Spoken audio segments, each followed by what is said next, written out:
that he could see if things don't go well for Lamar Jackson. This seemed impossible 2 years ago, year and a half ago, that he could see the Ravens drafting a quarterback even next year. It's a great quarterback draft. It's interesting. His cap hit is going to go from $34 million to $84 million next year, which basically is a Super Bowl eliminator. And two things can be true. I think he's really talented. I think he's a good guy, works hard, super competitive, really, really talented. And I can also believe that seven of the top 8 quarterback cap hits did not make the playoffs. All I care about in the NFL, making the playoffs. Everybody retains their job unless you're Sean McDermott and you make it all the time and can't advance. John Harbaugh, generally you make the playoffs, you're safe. Everybody's safe.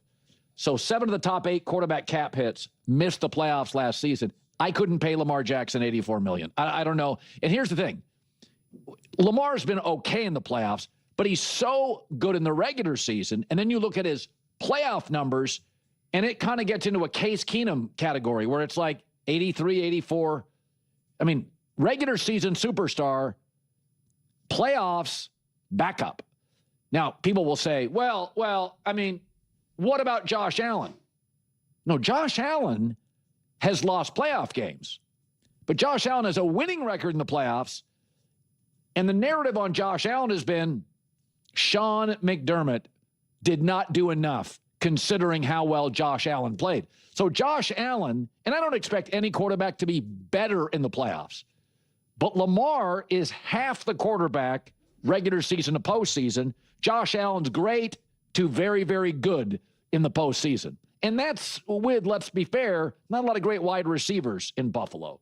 So Jesse Minter, this is why, to me, you know, when John Harbaugh's job was in jeopardy, they draft Lamar Jackson, and everybody in the building, including John, knew Lamar kind of saved his job, theoretically saved his job. Well, Lamar knows that. All his allies do.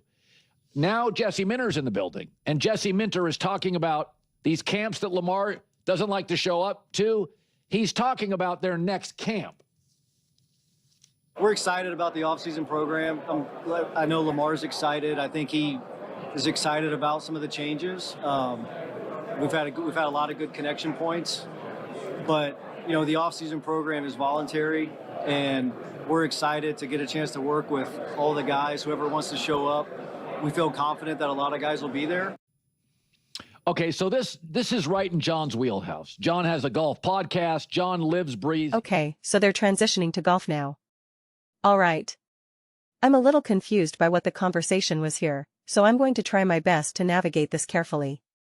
We're not going to dive into a whole Josh Allen versus Lamar debate, because then Colin starts saying things like, well, they don't really have good wide receivers in Buffalo. And then the response is, well, you can't really say that Baltimore has had awesome receivers over the years either. We can play that game all day. The simple truth is that Lamar Jackson absolutely, positively needs to perform better in the playoffs. Josh Allen has been genuinely great, you can just look at the bottom line stats. So that entire back and forth conversation literally never goes anywhere positive. It literally goes nowhere productive at all. I got a crash course in this back in 2024, when it seemed like Lamar was constantly being compared to Joe Burrow, Patrick Mahomes, and Josh Allen. Every segment was Josh Allen or Lamar? Lamar or Joe Burrow? Lamar or Mahomes? For whatever reason, that year everyone went all in on these direct head-to-head comparisons, and it just goes nowhere. Sometimes it can be fun, but I think it gets in the way of the necessary, important conversation. So I encourage you guys to just put that to the side.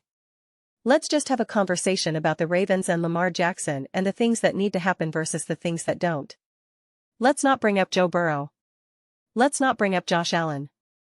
Let's just leave it as is. Now, regarding the whole cap hit situation, if they get the extension done, then that cap hit won't be what it currently is. That's how these contracts work.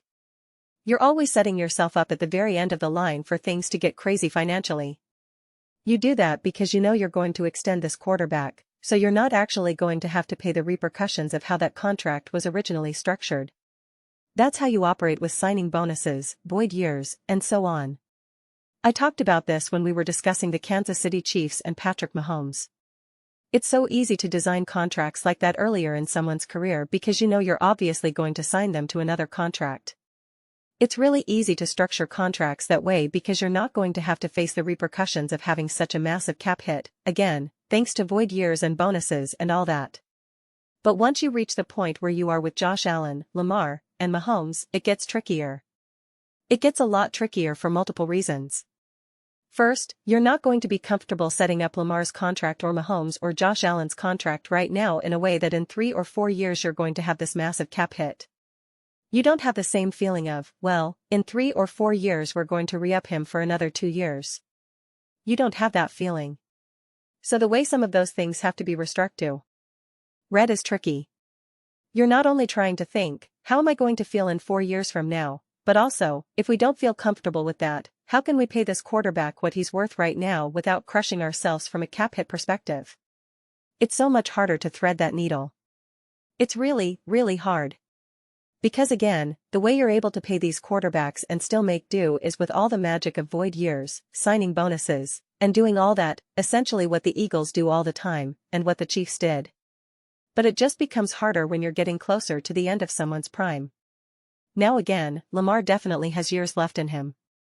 And this has been a common theme that I've talked about a lot throughout this offseason. I'm the one who has been very firm on this. I think we have like a 2 to 3 year window with Mahomes, Lamar, and Josh where this is their peak. This is their pure peak athleticism, their physicality. They've been such fascinating quarterbacks because they're brilliant for so many different reasons. But it's also that their raw horsepower, their athleticism, their physicality has been so special, so magical. And obviously Lamar is the extreme version of that. That's not to say there aren't other aspects to their game. Lamar is a great passer, so is Josh, so is Mahomes, etc. But it's just so hard to really grasp what these quarterbacks are going to look like when that starts to fade away from them. And it's not going to last forever. So we can talk about some of these other quarterbacks and how they age and what they looked like, but what really skyrocketed, the reason you can look at Lamar and say, this is truly an all-time great talent, is not just because of his quarterback abilities. It's because of everything else combined. So I just don't think we can use the Michael Vicks of the past as comparisons at this point. I don't know how helpful that is. The closest we get is Aaron Rodgers.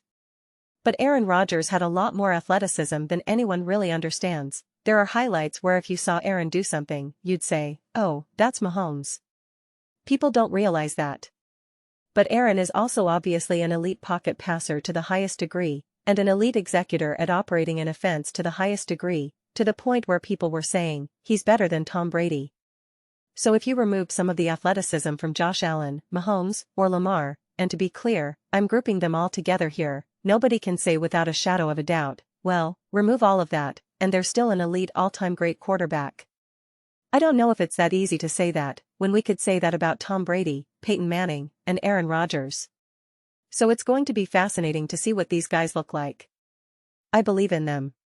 And again, that's why I keep trying to emphasize, this is not a Lamar conversation. This isn't Lamar's just not good enough as AP. Asser. That's not the take. That's why I'm lumping Lamar, Josh, and Mahomes together. Joe Burrow gets put to the side somewhat because sadly he's only so relevant because he can't stay healthy and the team is always a mess. And also, he's not special because of his mobility, his athleticism, or his raw horsepower. So we're going to get a crash course in what these types of quarterbacks look like as they turn 29, 30, 31, 32. We saw the worst version of it with Lamar when his athleticism wasn't there, when he was a little banged up. It was just like, this is not the quarterback we know and love. I made a joke that Lamar felt like you're playing Madden and you dropped the controller. It was just like, this is not what I expect. What is this right now? We saw it with Lamar and Josh. All three of those quarterbacks were physically compromised a bit, and it was not good. We did not see the best versions of them. That's an introduction to what it's going to look like as they age. So again, I don't think we're on the decline now where we're just going to see that, but this is a make or break year honestly for all three of these quarterbacks. And I think all three of them have to continue to grow and evolve and learn how to play. I don't want to say a different brand of football, but it just needs to evolve. Now, the question here says, crazy to think they would move off Lamar. And I know a lot of Ravens fans and Lamar fans will say, would we ever have this question about Josh Allen? Would we ever have this question about Patrick Mahomes? And that's true, right? It's totally fair. And I think that comes with the territory of people believing that no one believes Patrick Mahomes has been a playoff issue. And the reality is that Josh Allen is not tagged as someone who's been an issue in the playoffs. Josh Allen has had better, bigger playoff performances. Whether we want to say it's because of the roster or because of the coaching, it doesn't matter. It's just the way it's unfolded at this moment in time. And again, this is coming from the person who, for Lamar's last 2 playoff losses against the Chiefs and against the Bills, defended him till I was blue in the face. I defended Lamar.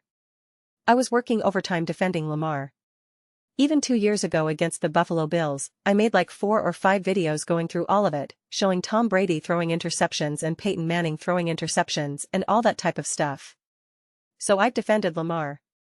But it is still part of his story, whether it's right or wrong. So there's going to be more of an opening of the door. If you were going to move off a quarterback, and we're lumping these 3 together, the general consensus would be that you'd move off Lamar before those other quarterbacks. Quite frankly, the Chiefs are going to run Patrick Mahomes into the ground. They're going to ride that until the wheels fall off because of all the success they've had, in a way that I don't think Joe Burrow, Josh Allen, or Lamar will have that luxury. There were conversations about moving off Joe Burrow, if you remember, just because he couldn't stay healthy. Nick and the others were having real conversations about how if he can't stay healthy next year, it might be time for the Bengals to draft another quarterback. So those are the conversations that are regularly had around the NFL. Matthew Stafford was the MVP this past year, and it was the prevailing opinion that the Rams were going to draft a quarterback. In fact, Colin was on this. He thought Sean McVay was going to draft Jackson Dart, that they wanted their next quarterback, that they were going to take a quarterback in the first round. But then they obviously pivoted, and Matthew Stafford was literally the MVP and got to the NFC Championship game. So it is always tough. And listen, this is the person who's made, at this point I couldn't even count how many, Jalen Hurts defense videos, and yet I straight up said, yeah, if he's not enough, the Eagles will move on from him. That's the way this works.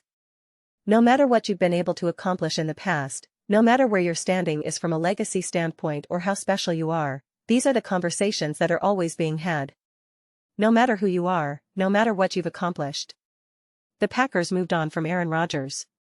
The Patriots moved on from Tom Brady, and then he went out and literally won another Super Bowl.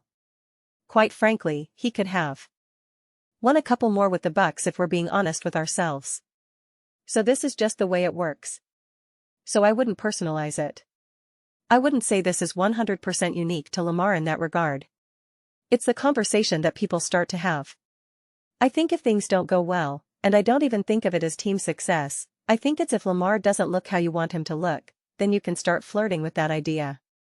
But this has always been the issue with hiring defensive coaches for insanely talented quarterbacks like Lamar, Josh Allen, etc. If Patrick Mahomes starts to look not right, the plan for the Chiefs is not, well, we just need to fire Andy Reid and get a new coach. No, Andy knows what he's doing. He knows how to get the best out of Patrick Mahomes. Sean McVay knows how to get the best out of Jared Goff and Stafford.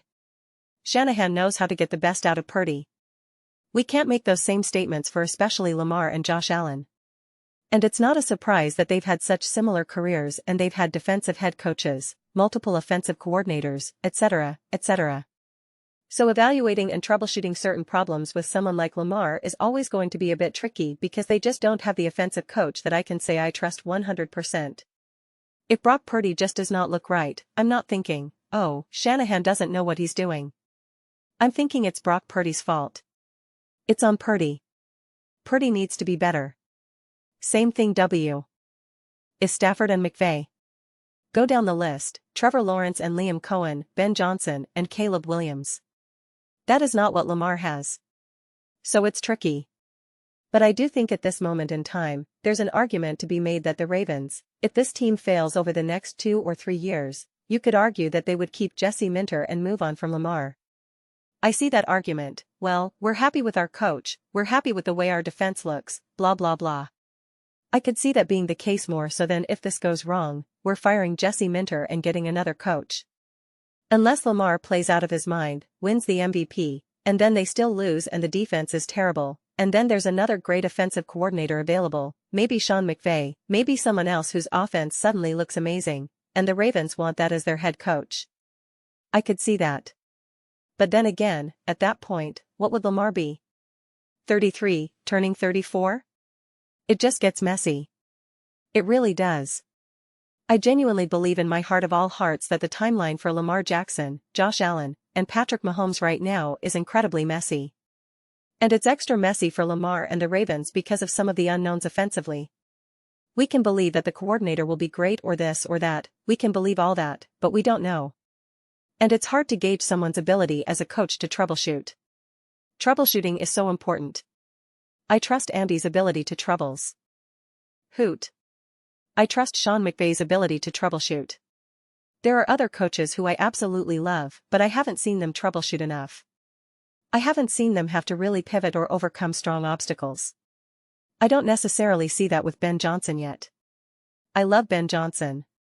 I made a whole video ranting and raving defending him because he wasn't considered a top coach in the NFL, he wasn't top 10. I said that's ridiculous, that's insane. But I still need to see him troubleshoot more. Still need to see him overcome more concrete obstacles, which I didn't necessarily see him do with Jared Goff and the Lions. That doesn't mean he can't, but I haven't seen it yet. I've seen Sean McVay. I've seen Andy Reid. I've seen it. And I'm a firm believer that you're always facing obstacles throughout the course of a season, throughout the course of a run with a team. So being able to troubleshoot is so important to me. And it's not clear that Josh Allen and Lamar have had that benefit from a coaching perspective, which again makes it harder to understand which direction you're going to go in. The conversation around Lamar is pretty fascinating. I'll end here because I remember this was years ago, well before I was making any videos. Colin was so pro-Lamar. He was really one of the loudest voices that I personally was hearing. He kept banging that drum of how great Lamar is, how great Lamar is, how great Lamar is. Again, this was years ago, maybe 2021, 2022, definitely before 2023, so it's interesting to me that people said he was actually originally anti-Lamar. I didn't realize that. I just wasn't as locked into everyone else's takes at that time. And now I feel like we've kind of come back to the idea that Lamar is not good. Colin has clearly chosen Harbaugh over Lamar in the Baltimore Ravens divorce. He thinks that the Giants' stock is just going through the roof and that Harbaugh is amazing, blah blah blah, and that Lamar is more of a problem for the Ravens' lack of success than Harbaugh was. And what I find interesting is, this is what I went on my whole rant about, when I listed the top 14 NFL coaches, Harbaugh wasn't there.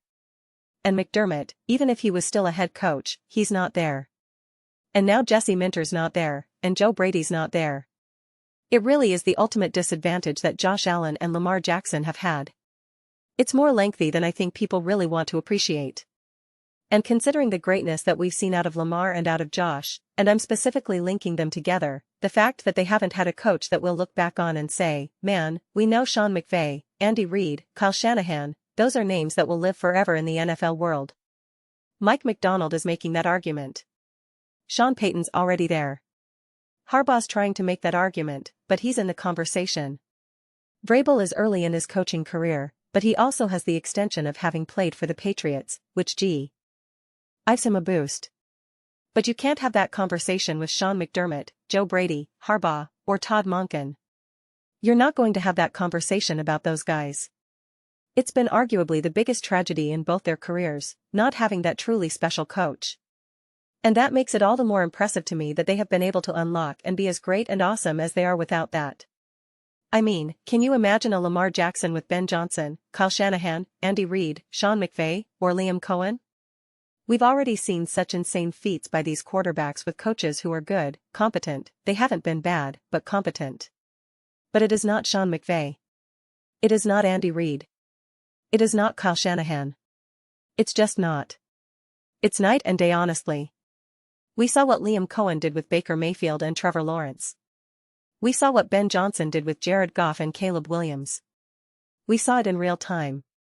What do you think those coaches would do with Lamar Jackson? What do you think they'd do with Josh Allen? It becomes game over.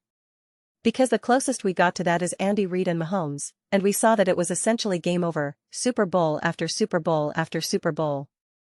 That to me continues to be the most important part to emphasize when having any conversation surrounding Lamar Jackson and Josh Allen. But it doesn't let them off the hook. It doesn't mean Lamar Jackson shouldn't have been better, or Josh Allen. It doesn't completely let them off the hook. It's not the only part of the conversation. You can have the full conversation as a whole. The problem is that it just gets very emotional. That's why I was trying to say, the Patriots moved on from Tom Brady. The Patriots literally moved on from Tom Brady. If the Patriots can move on from Tom Brady, then every quarterback can be moved on. So don't make it this ultimate personal conversation. Don't make it about Josh Allen versus Lamar Jackson. Don't turn this discussion into that. And then I believe we can have a much better, higher quality, and more accurate discussion. That's my hope. It doesn't always go that way when we talk about Josh Allen, Patrick Mahomes, Lamar Jackson, and Jalen Hurts. We'll throw him in honestly. But those three are just like fireworks, which makes sense considering how crazy they look on the field. The off-field conversations mirror what we see on the field, pretty spectacular. But those are just my thoughts. I'd absolutely love to hear yours. What do you guys all think about Lamar Jackson and the Baltimore Ravens? Do you think it's possible that they actually indeed move off Lamar? I know they're working on a contract extension. How will it be structured? Zero idea. But it's a heavy quarterback draft next year. They said this past year was supposed to be the best quarterback draft in a million years, and now they're arguing that Mendoza is really not that great of a quarterback. So who knows? Let me know your thoughts. I read every single comment. So whether you agree with me or disagree with me, either way, let's get into some discussions. Let's get into some fights, but ultimately let's just have some fun. Please do consider subscribing. We're building an amazing community here. I absolutely love to see you be part of it. I want to build something that we all generally feel connected to. Something that we're really excited to be a part of. I think we're well on our way to doing it. Please don't forget to give this video a thumbs up. It really does help with visibility and the algorithm. Thank you so much. See you next time.